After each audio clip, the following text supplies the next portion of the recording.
So picture this. You are lying perfectly still in your bed. Oh, yeah. We all know that feeling. Right. The house is completely quiet. I mean, maybe there's just the faint hum of the refrigerator or, the wind rattling the windows outside. It's just absolute dead silence otherwise. Exactly. But inside your chest, it is a completely different story. Your heart is just pounding. It's hammering against your ribs like it's trying to physically escape. And your breathing it's super shallow, right? Just trapped somewhere in the top of your throat. Yeah, that classic fight or flight response. Right. And there is this heavy, suffocating blanket of dread pressing down on you.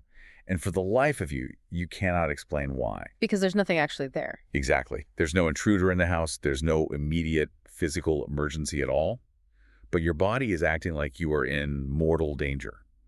So you roll over and you squint through the dark at the glowing red numbers on your alarm clock, or you reach over and totally blind yourself with the white light of your phone screen. And we all know exactly what time it's going to say. Yeah, 3 a.m. It is always 3 a.m. And, the sheer universality of that experience is just staggering. It really is. I mean, across completely different cultures, different age brackets, completely different belief systems, this intensely visceral physiological awakening in the dead of night, it's something almost everyone has faced. Yeah, it's like a shared human glitch or something. It kind of is. Your body is just flooded with cortisol, your fight or flight response is fully engaged, and, well, you're trapped in a dark room with absolutely nothing to fight and nowhere to flee. And the moment you see that number, that 3 staring back at you from the screen, the anxiety doesn't just stay as normal everyday anxiety. It morphs. It takes on a totally different texture. Right. It takes on this eerie, almost supernatural weight. You start wondering, why does the middle of the night feel so heavy? Why does this specific hour feel like the world is fundamentally unsafe? Because if it were, say, 10 a.m., it would be different. Exactly. If it were 10 a.m. and you felt a wave of anxiety, you'd blame work or drinking way too much cold brew. But at 3 a.m., our brains go straight to the shadows. So today, we're going to explore exactly why that happens and, more importantly, how to dismantle that dread. It's so necessary to dismantle it. It really is. We are doing a deep dive into the intersection of nighttime anxiety, biological sleep disruption, and spiritual truth. And to guide this exploration, we are looking really closely at a fascinating analysis from a channel called the God Able TV. Yeah, they did incredible work on this. They really did. They put together this incredibly detailed presentation titled The Midnight Breakthrough. And, what makes their work so compelling is how methodically they separate genuine biblical text from, well, basically centuries of cultural folklore. They brought the receipts? They absolutely brought the historical and theological receipts. They don't just tell you what to think, they actually show you the text. Okay, let's unpack this, because if you are someone who has spent hours just staring at the ceiling in the dark, there's a massive amount of confusing information out there. Oh, an overwhelming amount. Right. You read things online, you hear cultural myths, you encounter these really intense religious teachings about, spiritual warfare in the night. And suddenly your simple bout of insomnia feels like a cosmic battle. Exactly. It feels like you're losing a literal war just because you can't sleep. Our goal from you in this deep dive is to cut straight through that information overload. We want to clear the fog, untangle the biology from the theology, and eventually we're going to walk through a practical nighttime peace protocol to help you literally reclaim your rest. And that untangling process is just so crucial. We have to look at how history, biology, and theology have been sort of twisted together into this giant knot of anxiety. It is a massive knot. Because understanding the actual origins of our fears, knowing exactly where they come from, and frankly where they explicitly do not come from, that's the first necessary step to actually conquering them. So I was going through the notes from the God Able TV, and they highlight this massive, glaring misconception right off the bat. It's this incredibly ubiquitous idea of the midnight hour. Oh, this one is huge. It's everywhere. If you run a quick search online, or if you've grown up in certain cultural or, religious circles, you have almost certainly heard 3 a.m. referred to as the midnight hour. Right. It's practically a buzzword. People talk about it as this time of peak spiritual activity, like a portal opening, or a time when the veil between worlds is thinnest. But the breakdown points out something so incredibly simple about the text itself. It's almost too simple, which is why people miss it. Exactly. Biblically speaking, 3 a.m. is absolutely not the midnight hour. Not at all. Midnight means exactly what it sounds like. It means 12 a.m., Yeah. the literal chronological middle of the night. Right. It is one of those facts that is so plainly obvious once it is stated, yet we collectively just gloss over it because the cultural myth of 3 a.m. is so deeply ingrained. We just accept it without questioning it. Exactly. When ancient texts, and that includes the Bible, use the word midnight, they are quite literally referring to the midpoint between sunset and sunrise. It's just basic timekeeping. Exactly. In ancient Roman and Jewish timekeeping, the night was divided into watches, so midnight was simply the marker between the second and third watch. Just a shift change for the guards, basically. That's all it was. The association of 3 a.m. with ultimate darkness or spiritual weight or demonic activity that simply does not exist in the biblical text. So, okay, how did we get here? Because this idea isn't just in fringe internet forums. I mean, it's a trope in blockbuster horror movies, it's in classic literature, and honestly, you hear it in church sermons today. You hear it all the time from the pulpit. Right. People talk about 3 a.m. like it's an established theological fact. Where did the obsession with this specific hour even originate? Well, to understand that, we really have to look at the evolution of Christian folklore, which, we need to be clear, is very different from actual theology. Huge difference. Right. Historically, 3 p.m. is recognized in traditional church liturgy as the hour of Christ's death on the cross. It is the hour of ultimate divine sacrifice. Okay, 3 p.m., the afternoon. Yes. But over the centuries, particularly during the Middle Ages, as superstitions began to really heavily influence popular belief, people began to conceptualize 3 a.m. as a mocking inversion of that holy hour. Wait, an inversion, like a literal mirror image on the clock. Precisely. It was folk logic, which, again, is completely devoid of scriptural backing. Right, it's just people talking. Exactly. The logic was that if 3 p.m. was the hour of Christ's victory, then the exact opposite time on the dial, 3 a.m., must be the hour where darkness and demonic forces are at their absolute peak, mocking the divine. That is wild. And this creeping superstition eventually bled out into secular European culture, where it became widely known as the witching hour. Oh, I've definitely heard of the witching hour. Right, became associated with ghosts, dark magic, and unexplained phenomena. It is quite literally a historical game of telephone. That is the perfect way to describe it. I mean, you start with a documented historical and theological marker, 3 p.m. Then centuries pass. European superstitions grow, people start telling ghost stories by the fire, and suddenly this creepy cultural superstition gets passed down so many times that modern people wake up at 3 a.m. and genuinely believe, based on their faith, that they are in the middle of a demonic time zone. They believe it with absolute certainty. But, I have to ask, why are human beings so eager to assign a specific spooky hour to our anxiety?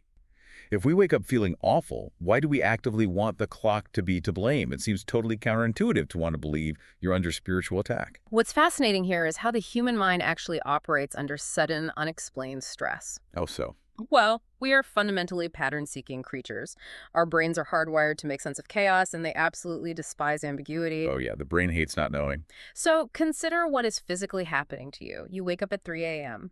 Biologically, there are a dozen mundane reasons for this. Right, like maybe you ate too late. Exactly. Your circadian rhythm might be off. You might have experienced a sudden dip in blood glucose, or your cortisol levels, which naturally rise in the early morning to prepare you for waking. They might have just spiked prematurely. Or you're just stressed about paying rent. Precisely. Underlying ambient anxiety about your job, relationships, finances.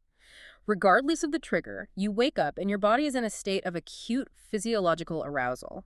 Your heart rate is elevated, your breathing is tight. You are in full-blown fight-or-flight mode, but you are just lying under a duvet. There's no tangible threat. There's no predator in the room. And that lack of a predator is actually a massive problem for your brain. Really? Why is that a problem? Because your amygdala is sounding the alarm, literally screaming that you are in danger, but your conscious mind looks around the quiet room and sees nothing. Oh, I see. This cognitive dissonance is highly uncomfortable. So your brain frantically scans your environment and your memory for a narrative to explain this intense physical feeling of dread. It looks at the clock, it sees 3 a.m. And because of the telephone game. Exactly. Because your brain has absorbed centuries of this cultural folklore from horror movies, from folk tales, from casual conversations, it immediately latches onto that narrative. Your brain essentially says, ah, I feel terrified because it is 3 a.m., the witching hour. I must be under spiritual attack. Wow. We're essentially gaslighting ourselves based on a clock. In psychology, this is known as the misattribution of arousal. Misattribution of arousal. Okay, we take a physical symptom like a racing heart from a simple blood sugar dip, and we mistakenly assign the cause to something else entirely. In this case, the time on the clock.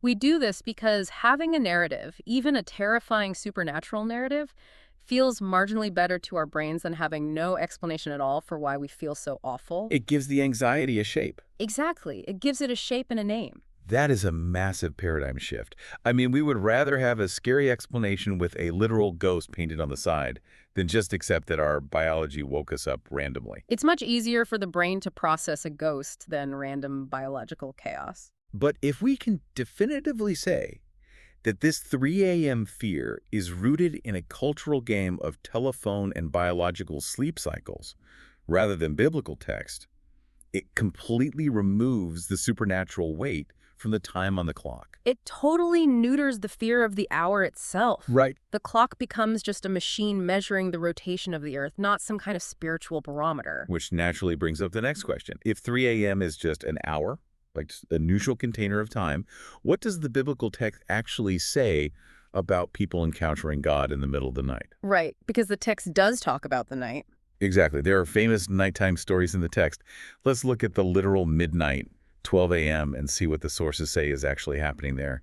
I mean, do portals open at 12 a.m. instead? Well, the source material addresses this head-on by looking at two major biblical examples that are frequently misapplied to validate the 3 a.m. folklore. Okay, what are they? The first is found in the Psalms, specifically Psalm 119.62, and the second is the very famous historical account of the Apostle Paul and Silas in Acts chapter 16. Okay, let's break these down, starting with Psalm 119.62. The verse says, "At midnight I will rise to give thanks unto thee because of thy righteous judgments." The analysis from the God Able TV points out the obvious here, right? It says midnight, 12 a.m., not 3 a.m. Very clearly. But beyond just the time, what is the actual context here? Because if someone reads this, they might think, oh, okay, I'm supposed to set an alarm for midnight to pray, otherwise I'm missing out on my spiritual blessings. And sadly, that is exactly how people misinterpret it today. So what's really going on? We have to look at the cultural context of sleep at the time this text was written. Before the Industrial Revolution and before the advent of artificial lighting, human beings often practiced what is called biphasic sleep. Biphasic sleep, like sleeping in two phases. Exactly. They would go to sleep shortly after sundown, sleep for about 4 hours, wake up naturally for an hour or two in the middle of the night, and then go back to sleep for a second sleep until dawn. Wait, really? So waking up in the middle of the night was just normal? It wasn't a sign of insomnia or a demonic attack? It was entirely normal. It was a standard human rhythm. That period of wakefulness in the middle of the night was often used for quiet reflection, reading, socializing, or prayer. People would socialize. Oh yeah, they'd visit neighbors, tend the fire. So when the psalmist says, "At midnight I will rise to give thanks," he is likely describing a voluntary, loving act of devotion during a totally natural period of wakefulness. Oh, wow. He is not outlining a rigid, mandatory military strategy against nighttime demons. He is simply saying, I am so overwhelmed with gratitude and reverence for God's righteous judgments that when I am awake in the quiet of the night, my first instinct is to thank him. It's an expression of overflowing love, not a tactical maneuver against a spooky hour. That completely changes the tone of the verse. It really softens it, doesn't it? Yeah. It goes from feeling like this rigid religious duty to a really beautiful organic relationship. Exactly. Now, let's look at the second example, which is perhaps the most famous midnight narrative in the entire New Testament, Acts 16.25. Right, Paul and Silas. The text reads, "And at midnight Paul and Silas prayed and sang praises unto God, and the prisoners heard them." We know the rest of the historical account there is a massive earthquake. The foundations of the prison are shaken, the doors fly open, and their chains literally fall off. Okay, here's where it gets really interesting to me. People have historically read this text, they've read about this dramatic earthquake and the chains falling off right at midnight, and they have assumed that the time on the clock is what unlocked the power. Yes, that is a very common takeaway. They think there's some kind of spiritual portal that opens exactly when the clock strikes 12, and if you pray at that exact moment, boom, you get an earthquake. But we have to look at where they actually were. They weren't in a comfortable bedroom looking at a sundial waiting for a portal. They were in a literal, physical Roman prison in Philippi. And a Roman prison in the first century was not just a room with bars. It is basically a dungeon, right? Worse, they had been severely beaten with rods. They were thrown into the inner prison, which is the deepest, darkest, most unsanitary part of the dungeon. Their feet were fastened in stocks, which forced their bodies into agonizing positions, preventing them from sleeping or finding any physical relief whatsoever. They were in immense pain. They were in a state of absolute physical torment and sensory deprivation. So their reaction to being in that dungeon wasn't about waiting for a specific hour to roll around so their prayers would have like a multiplier effect. They didn't nudge each other and say, hold on, Silas, it's only 11:30 p.m. Let's wait 30 minutes for the midnight power hour before we start singing. No, that's an absurd way to read the text. It really is. It is absurd, but it highlights a very common and fundamental error in how we interpret information, particularly spiritual information. Let's see. We confuse correlation with causation. Oh, I want to dig into that. How are we making that error here? Well, if we connect this to the bigger picture of how we understand biblical truth, we have to isolate what actually caused the breakthrough in that prison cell. Right, what caused the earthquake? The spiritual power in this narrative came entirely from the resilience, the faith, and the radical obedience of Paul and Silas in the face of suffering. The fact that the earthquake happened at midnight was merely the chronological setting of the event. It was just the time it happened to be. Exactly. It was correlation. The clock did not cause the earthquake. God's sovereignty responding to their faith caused the earthquake. The power was completely independent of the time of day. So what does this all mean for you, the listener, lying in your own bed, feeling trapped by anxiety? It means if we establish that biblical power and God's intervention do not come from the hands on a clock, we have to apply that exact same logic to our fears. Absolutely. If the hour doesn't hold magical positive power, it also cannot hold magical negative power. That is the only logical conclusion. Time is a neutral container. A neutral container, I love that. The hour of the day has no inherent moral or spiritual alignment whatsoever. Which leads us directly into a very critical examination of some modern teachings that are prevalent today. Because while we've debunked the ancient European folklore of the witching hour, there is a very modern, very specific theological interpretation that the source material from the God Able TV strongly warns against. Yes. It's this pervasive idea of the satanic shift schedule. Yes, this is a teaching that has gained significant traction over the last few decades, particularly within certain spiritual warfare circles and online ministries. It's everywhere on social media right now. It really is. The teaching posits that the enemy specifically, strategically, and legally targets the hours between 12 a.m. and 3 a.m. to attack your rest. Like it's written in a contract somewhere. Right. The supposed logic is that the enemy wants to exhaust you physically, make you emotionally vulnerable, and ensure you lack spiritual authority during your waking hours. It sounds so strategic and corporate. I mean, it sounds like a military briefing or a corporate HR schedule.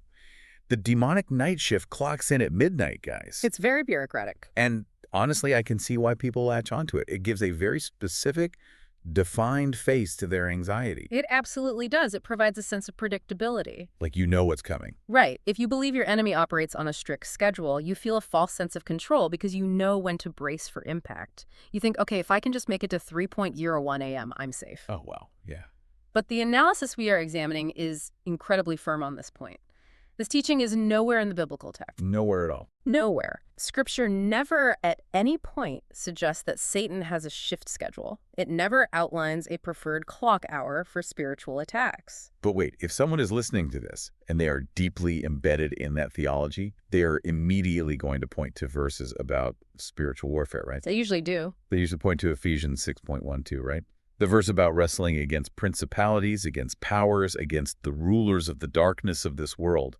Doesn't rulers of the darkness imply, a nighttime shift? It is a common linguistic leap to make, but it's a flawed one. Ephesians 6:12 absolutely acknowledges the reality of spiritual warfare. The text is clear that believers are in a struggle against spiritual forces of evil. Right. However, in biblical literature, darkness is almost universally used as a metaphor for ignorance, sin, and spiritual blindness. It is not talking about the literal absence of photons after the sun goes down. So it's not about nighttime. No. When Paul writes about the rulers of the darkness of this world, he is talking about the moral state of the world, not the time of day. The passage outlines the nature of the struggle, but it gives absolutely no specific time or schedule to watch. It is so wild to me that we try to corporatize spiritual warfare. We project our own structures onto it. It's like we are giving the enemy a punch card. Ugh. All right, clocking in at 2:59 a.m., ready to induce some panic attacks until my shift ends at 4 a.m., then I'm off to grab a bagel. It is quite literally that absurd. When you strip it down like that, it sounds almost comical. But underneath the humor, it's actually a deeply problematic way to view the world, isn't it? Because by suggesting the enemy owns this specific hour, we are inadvertently limiting God's power. We are silently suggesting that God is somehow less present or less powerful or taking a break at 3 a.m. That is exactly the theological danger here, and it is a massive one. Believing that God's protection is somehow vulnerable, diminished, or on pause at 3 a.m. fundamentally misunderstands the core biblical concept of God's sovereignty. It shrinks God down. It really does. The source material points us to a beautiful correction in Psalm 121.4. It reads, "Behold, he that keepeth Israel shall neither slumber nor sleep." Neither slumber nor sleep. That is categorical. There are no caveats there. It is absolute. God is perpetually awake, perpetually aware, and perpetually sovereign over every millimeter of space and every second of time. Wow. And why this matters profoundly for you, the listener, is because if you buy into the satanic shift schedule, you are voluntarily conceding ground that does not actually belong to the enemy. It's just giving it away. Yes, you are giving up your peace based on a manufactured unbiblical vulnerability, your authority in Christ, your safety, your access to God's presence. It covers all 24 hours equally. God's sovereignty does not wane when the sun goes down. Okay, I really want to make sure this is sinking in for everyone listening because this is the turning point of this entire deep dive. Recognizing that the enemy has absolutely no legal right, no biblical claim, and no special power over the 3 a.m. hour, that alone is deeply liberating. It is ultimate freedom from that fear. It frees us from the superstition. You don't have to be afraid of the clock anymore. You aren't stepping onto a battlefield just because the Earth rotated away from the sun. The clock is completely neutral. It has zero spiritual authority over you. Right, but, and this is a massive but, knowing intellectually that the clock is neutral doesn't automatically stop your heart from racing when you wake up in the dark. No, the body is still reacting. Right. We've stripped away the superstition, we've done the historical and theological debunking, but that very real, very physical feeling of dread is still flooding your nervous system. So when you are lying there and your mind is spinning, what specific time-agnostic tools does the text provide to fight back? We need something concrete to hold on to when the anxiety hits. And this is where the notes from the God Able TV shift from deconstruction to practical equipping. Give me the tools. They provide what they call the KJV arsenal. These are specific verses drawn from the King James version of the text, meant to act as a scriptural shield. And the crucial takeaway here is that they're designed for any dark hour. Not just 3 a.m., not just midnight. They are universal promises regarding rest and peace. Okay, let's unpack this arsenal. The first one highlighted is Psalm 91.5. Thou shalt not be afraid for the terror by night, nor for the arrow that flieth by day. We really need to look at the language carefully here. The terror by night. It sounds so intense. It does, but we have to remember, in the ancient world, the night was genuinely terrifying. Right, they didn't have streetlights. Exactly. There were no streetlights, no modern security. Travelers were completely vulnerable to bandits. Cities were vulnerable to siege under the cover of darkness, and wild animals literally hunted at night. The terror by night was a very real physical threat. Okay. Yet the promise here is entirely general. It applies to any night, any hour of the night, any form of fear, whether it's ancient bandits or modern anxiety that strikes in the darkness. It fundamentally rejects the idea that a specific hour is uniquely terrible. God's protection covers the entirety of the dark. Any night. That covers every single time you wake up in a panic. Okay, then we have Proverbs 3.24. When thou liest down, thou shalt not be afraid. Yea, thou shalt lie down, and thy sleep shall be sweet. I love that one. It is such a comforting, gentle image. It's a promise attached to the physical act of lying down to rest, whenever that happens to be. Hmm. It doesn't say if you lie down before midnight. No, it's just whenever you lie down. And finally, the source brings in a powerhouse verse, 2 Timothy 1:7. For God hath not given us the spirit of fear, but of power and of love and of a sound mind. That one is huge. But this is vital for someone waking up at 3 a.m. because it addresses the nature and origin of the dread itself. When you wake up terrified and your brain is trying to convince you that you are under attack or that everything in your life is falling apart, this verse is a diagnostic tool. A diagnostic tool, how so? It reminds you that this specific feeling, this paralyzing, irrational spirit of fear is foreign. It is not originating from God. What God provides is power, love, and a sound, rational, peaceful mind. So it's like a filter. Exactly. If what you are feeling is irrational panic, you can definitively say, this is not from God, which actually helps you distance yourself from the emotion. Okay, so we have the arsenal. We have the specific verses to combat the terror by night, to claim sweet sleep, and to reject the spirit of fear. But the breakdown gives a very specific, actionable step on how to actually use them. Because the reality is, you aren't supposed to just lie there in the dark, paralyzed, trying to mentally recall these verses while your brain is screaming at you. No, that rarely works. Right. You are explicitly instructed to speak them aloud. Yes. This is a crucial mechanical and biological step in dealing with nighttime anxiety. The source grounds this instruction in Romans 10:16, which states, so then faith cometh by hearing, and hearing by the word of God. I really want to dig into the mechanics of this Yeah. because there is a profound psychological and biological weight to speaking something out loud. When you're just thinking silently in the dark, your thoughts can so easily get hijacked by fear. Oh, absolutely. It's just a tornado in your head, jumping from one worst-case scenario to the next. But when you force yourself to open your mouth, articulate the words, and push sound out into the physical room, you are interrupting that internal tornado. You are engaging entirely different parts of your brain. When you speak aloud, you aren't just thinking. You are commanding your motor cortex to move your vocal cords, your tongue, your lips. It's physical action. Yes, and biologically, the act of speaking, especially speaking calming, authoritative words, stimulates the vagus nerve. The vagus nerve. Yes, it's a major component of your parasympathetic nervous system, which is responsible for the rest and digest response, which is the exact opposite of the fight or flight response. Wait. So speaking the verses aloud isn't just a spiritual exercise. It's literally a biological hack to calm your nervous system. It is both intertwined. You are hearing your own voice declare objective truth, which builds faith according to Romans 10:1, and simultaneously the physical act of vocalization is signaling to your body that the acute danger has passed. You are putting a physical stake in the ground against the anxiety. That is fascinating. It's spirit and body working together. However, as we look through these notes, there is a very important nuance brought up regarding how modern Christian culture actually talks about this kind of practice. Yes, and this is where we have to be incredibly careful with the language we use. Right. Often when people talk about speaking scripture or resisting fear, they employ very modern, trendy terminology. The analysis highlights phrases that are incredibly common today, like telling someone they need to exercise their obedience muscle, or claiming that praise is a frequency that repels the enemy or aligns you with God. Right. You hear that everywhere right now. Like, you just need to flex your obedience muscle. Or if you want the enemy to leave your bedroom, you need to tune your heart to the frequency of praise so they can't find you. Exactly. And the critical clarification here is that we must recognize these phrases for what they actually are. They are illustrative metaphors and practical analogies. They aren't biblical. Right.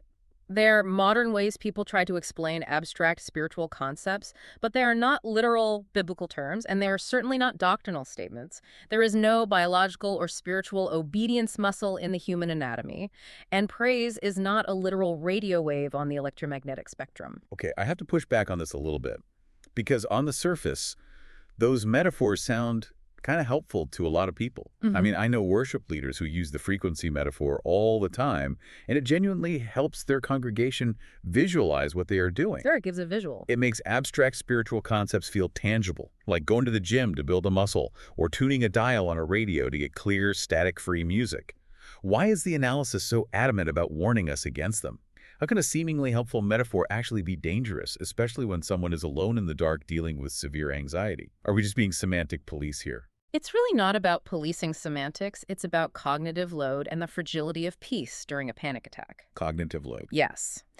If we connect this to the bigger picture of how a person in a state of acute anxiety processes information, we can see the hidden danger of these buzzwords. Imagine you are waking up at 3 a.m. Your heart is racing, your cortisol is spiked, and your cognitive load is already completely maxed out just trying to understand where you are and why you feel terrified. You are utterly overwhelmed. Right. You barely have the brain power to remember your own middle name, let alone execute some complex task. Precisely. Now, if you have been taught that achieving peace requires you to find a specific invisible frequency, or that you need to mentally flex a spiritual muscle you can't even locate, you have suddenly made achieving peace an incredibly complex, confusing, and performance-based task. Oh, wow. I see it now. You see the trap? Yeah. You are lying there, already terrified, and now you're thinking, am I on the right frequency? Okay. Did I tune it right? Yeah. Why do I still feel anxious? Is my obedience muscle too weak? Did I miss spiritual leg day? Suddenly, your peace is entirely dependent on your own ability to perform these modern metaphorical concepts perfectly in the middle of a literal panic attack. Exactly. You turn what should be an act of resting in God's grace into a frantic, exhausting mental workout. You put the burden of deliverance entirely on your own shoulders. That sounds exhausting. It is. The danger of treating buzzwords as doctrine is that when the buzzwords inevitably fail to make sense in the middle of a physiological panic attack, you feel like your faith has failed. Or worse, that God has abandoned you because you didn't tune in correctly. That's heartbreaking. It really is. The source material is guiding us away from these confusing modern tasks and redirecting us to rest on the simple, established, objective truths of the text. You don't need to find a frequency, you just need to know the fact that God doesn't sleep, and the fact that you are not given a spirit of fear. That is incredibly freeing. Yeah. I mean, we are systematically stripping away the unnecessary burdens here. We stripped away the centuries of historical folklore about the witching hour. We rejected the corporate punch card of the satanic shift schedule. And now we are tossing out the exhausting, modern buzzwords that make us perform for our peace. We are clearing the deck entirely. We really are, which means we are finally ready for the practical application. We have the core truths. We know what isn't true. But how do we actually walk this out when the heart rate spikes and the room is pitch dark? The analysis gives us a very specific 3-step routine. Let's walk through the nighttime peace protocol. This protocol is brilliant in its simplicity because, as the host of the God Able TV emphasized, it is based on timeless biblical principles, not a magic clock and not a performance metric. It works whether it is 11 p.m., 3 a.m., or a Tuesday afternoon. Okay, step 1, acknowledge, don't ignore. This is vital from both a psychological and a spiritual standpoint. The protocol grounds this first step in Psalm 34.4. I sought the Lord, and he heard me and delivered me from all my fears. Notice the language the psalmist uses there. Yeah. He doesn't say, I pretended I wasn't afraid and shoved my feelings down deep until they went away. Right. I toxic positivity'd my way out of fear. He doesn't do that at all. He says, all my fears. He acknowledges they exist. I think this step is so countercultural because our default mode, especially in modern society, when we wake up anxious, is to try to aggressively ignore it. We fight it. We squeeze our eyes shut. We try to force ourselves to think about a peaceful beach. We count sheep, or we just get actively angry at ourselves for being awake, which of course just spikes our cortisol even more. But the protocol says, stop, name it. Say, I am feeling fear right now. And the psychological importance of naming the fear cannot be overstated. In neuroscience, there's a concept known as affect labeling, or more casually, name it to tame it. Name it to tame it. I like that. Brain imaging studies, like those conducted at UCLA, have shown that when you experience an intense, ambiguous emotion like 3 a.m. dread, your amygdala, the fear center of your brain, is firing rapidly and lighting up the scans. It's glowing bright red on the monitor. Right. But the moment you consciously label the emotion, when you say out loud, this is fear, or I am feeling anxious, you engage your prefrontal cortex, which is the logical, rational, executive center of your brain. So just by admitting you are afraid, you are physically changing how your brain processes the moment. Yes. By naming the fear, you decrease the activity in the amygdala. You are literally bringing the emotional temperature down by forcing your brain to process the emotion linguistically. You are bringing the monster out of the shadows, turning on the lights and looking right at it. You bring it into the light, you look at it, And then you remind yourself of what we learned in step 1 of the arsenal. Yeah. This fear does not come from God. It is an irrational biological or emotional response, and I am bringing it to him. Okay, that powerful acknowledgement leads right into step 2. Activate the word physically. The source links this second step to James 4.7. Submit yourselves therefore to God. Resist the devil, and he will flee from you. The key action word here for our protocol is resist. And the notes are very clear about what resistance actually looks like in practice. It doesn't mean just lying there under the covers, paralyzed in a cold sweat, hoping the dread eventually gets bored and goes away. No, that's not resisting. It means engaging. The actionable step here is to physically move your body. Open a physical Bible or open a Bible app on your phone. The physical movement is the crucial mechanism here. I think of this as a massive pattern interrupt for the brain. Exactly what it is. When you are stuck in that loop of nighttime anxiety, your brain is just cycling continuously through worst-case scenarios, your health, your kids, your bank account. By forcing yourself to sit up, turning on a small bedside light, and physically reaching for a text, whether it's the crinkle of paper pages or tapping a screen, you are snapping that cognitive cycle. You're forcing a reset. Right. You are communicating a very clear message to your own nervous system. I am no longer a passive victim of this dread. I am actively engaging in a tangible declaration of resistance. That is a perfect analogy. You are breaking the behavioral loop of the freeze response. When fear hits, our instinct is often to freeze, to play dead. Sitting up and opening a book breaks that biological freeze. It gets you moving. Furthermore, by turning to the biblical text, you are substituting the ambiguous, terrifying narrative of the 3 a.m. folklore with the concrete, objective narrative of God's promises. You are actively submitting your mind to a higher truth, moving from defense to offense. Which sets the stage perfectly for the final and perhaps most difficult step. Step 3, the gratitude pivot. This brings us full circle back to Psalm 119.62, the verse we discussed earlier about rising at midnight to give thanks.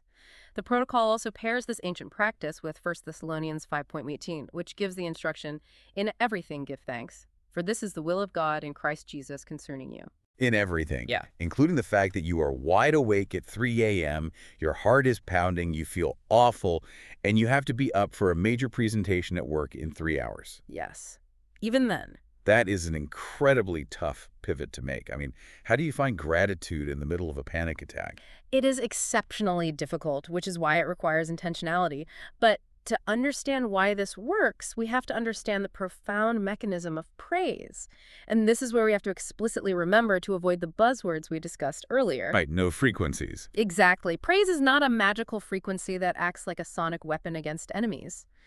We aren't doing this to perform a magic trick to manipulate God into putting us back to sleep. So why do it then? If it's not a magic trick to induce sleep, and it's not a frequency weapon, what is the actual mechanism at work when we force ourselves to be grateful at 3 a.m.? The mechanism of praise is orientation. When you are consumed by nighttime anxiety, your entire focus, your entire consciousness is turned completely inward. You're just thinking about yourself. Right. You are hyper-focused on your racing heart, your racing thoughts, your lack of sleep, your overwhelming problems. Your world shrinks down until it is exactly the size of your bedroom and your fear. You essentially become the center of your own terrifying universe. Everything is just orbiting around your panic. Exactly. What gratitude does, what praising God in the middle of the night actually accomplishes, is that it forces you to look up and look out. It actively refocuses the human heart and the human mind on God's sovereignty. It changes the perspective. When you begin to thank God for his consistency, for his historical faithfulness, for his protection, for the fact that he does not sleep even when you are desperately struggling to, you are reminding yourself of who is actually in control of the universe. You're putting things back in order. Yes, you are reestablishing the proper hierarchy of reality in your own mind. You are declaring that God is sovereign even over your sleeplessness, and therefore the sleeplessness cannot destroy you.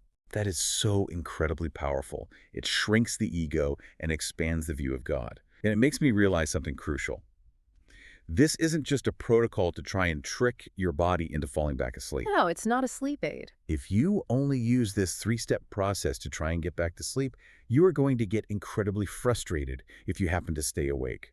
This protocol, acknowledging the fear, physically activating the text, and pivoting to gratitude, is about fundamentally changing your relationship with the night itself. You stop fearing the night. You are taking back the territory. You are saying, Even if I am await until dawn, I am safe here. You are transforming the night from a time of vulnerability and dread into a time of quiet trust and communion. So what does this all mean for you, our listener? If you are someone who hates being overwhelmed by conflicting information, someone who just wants to understand the core truth of a matter without the fluff, this deep dive was designed specifically for you. We've tried to keep it as grounded as possible. We have taken literally centuries of confusing folklore, misapplied scriptures, and exhausting modern church buzzwords, and we have dismantled them to find the actual foundation. And that foundation is brilliantly simple. God's sovereignty is not dictated by the rotation of the earth. Exactly. You are no longer burdened by the superstition of the clock. When you wake up at 3 a.m. tomorrow, you don't have to wonder if a portal opened in your closet, or if you failed to flex your obedience muscle yesterday, or if you're on the wrong spiritual frequency. None of that matters. You're just awake. That's it. Your biology woke you up. Whether it is 2 p.m. in the bright afternoon sunshine, 12 a.m. at the literal midnight, or 3 a.m. in the pitch black, you are safe. Your spiritual authority, your access to peace, and God's protective presence are absolutely not tied to an hour on a clock. It is a profound, life-changing relief to realize that the enemy does not own 3 a.m. No one owns time but the creator of it. We want to issue a call to action for you today. If this deep dive has brought you clarity, if you feel that heavy, invisible burden of nighttime superstition finally lifting off your shoulders, don't keep it to yourself. Please don't. We all know someone who struggles with anxiety, especially in the dark. It is an absolute epidemic in our modern world. Share this truth with them. Pass on the message. Help us dismantle the folklore that is keeping people terrified in their own beds. Let them know they aren't fighting a demon, they're fighting biology. Let them know that they are fighting a biological rhythm and a cultural myth, not a scheduled demonic attack. Tell them the enemy doesn't own 3 a.m. This raises one final important question, though, and I want to leave you with the thought to mull over as we conclude. We've spent this entire time dismantling the significance of 3 a.m. We've established, hopefully beyond a shadow of a doubt, that God's power isn't limited by an hour. But let's take that logic one step further, into a broader philosophical view of our lives. Time itself, hours, minutes, the concept of midnight, the rigid schedule of 3 a.m. is ultimately just a human construct. We created it to measure the turning of the earth and the progression of seasons. Right, time is just a measuring tape we invented to organize our lives. Precisely. So if God exists completely outside of that construct, if he is eternal and unbound by our measuring tape, then perhaps our ultimate victory over nighttime anxiety isn't about mastering our sleep schedules or finding the perfect biological hack at all. Oh, that's a fascinating shift in perspective. Yeah. If it's not about mastering the clock, what is it about? What if true, unshakable peace is found in completely detaching our sense of safety from the concept of time itself? Wow. Think about how much of our anxiety, daytime and nighttime, is tied to the clock. Deadlines, age, how many hours of sleep we're missing. What would your life look like? What would your nights look like if you lived completely untethered from the clock? If your peace wasn't just agnostic to the hour, but entirely oblivious to it? That is something to keep you thinking in the best possible way. The next time you find yourself lying perfectly still in a completely quiet house and you roll over and see those glowing red numbers staring back at you, you don't have to feel that heavy, suffocating blanket of dread. You can look right at that 3 a.m., recognize it for exactly what it is, just a number on a machine, measuring a moment in a world where you're already completely safe, and finally go back to sleep.